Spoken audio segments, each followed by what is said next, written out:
ဒီကနာမည်ကြည့်တာအဲ့ပထန်းဝင်တဲ့နာမည်ကြည့်တာမဟုတ်ပါဘူး။ဘာနဲ့ကျန်ဒီကနာမည်ကြည့်တာဆိုတဲ့ငိုတဲ့ဘဝအေးအဲ့ဒါကိုနားကျင်တာကြောက်ခဲလေးရဲ့ဘဝကတ္တရာလမ်းပေါ်မှာမတွေ့တာကြာပြီဆိုတဲ့ကြတယ်ဟုတ်ပါကြောက်ခဲလေးဘဝဆုံးရှာပြီလေဒီချင်းဆိုကျင်းနေချိုင်းနေအများကြီးပဲအဲ့ကြောက်ခဲတွေပဲရောက်ကုန်လည်းမသိဘူးအဲ့ဆိုတာငိုတာကိုနားကျင်တာအဲ့ဆိုတဲ့ငိုတဲ့တရားတွေနာမည်ကြည့်နားကျင်တကယ်နာမှာနော်နာမှာမင်းနာမှာပေါ့နာမှာဟုတ်ဝင်းတပြေထုံးသွားမေးစမ်းသမီးနာမလားလို့ဟဲ့ညီမလေးနာမလားနာမလားလို့အေးငါနဲ့တွေ့နားမယ်လို့နော်ဟုတ်တယ်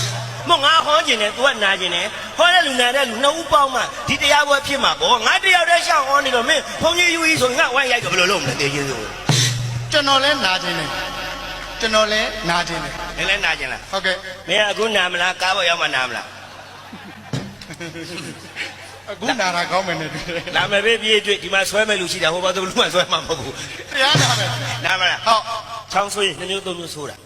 ငိုက်နေတဲ့ပြေးတဲ့ကိုလန့်အောင်လှန့်ဆိုတဲ့ချောင်းက1မျိုးဘယ်လိုလဲဟာအမလီ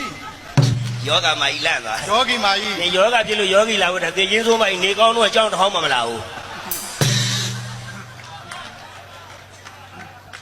လေမင်းနဲ့ချွဲကြတော့1မျိုးဘယ်လိုလဲဟုတ်တယ်အမအဖြူဘတ်တွေနှခမ်းကြ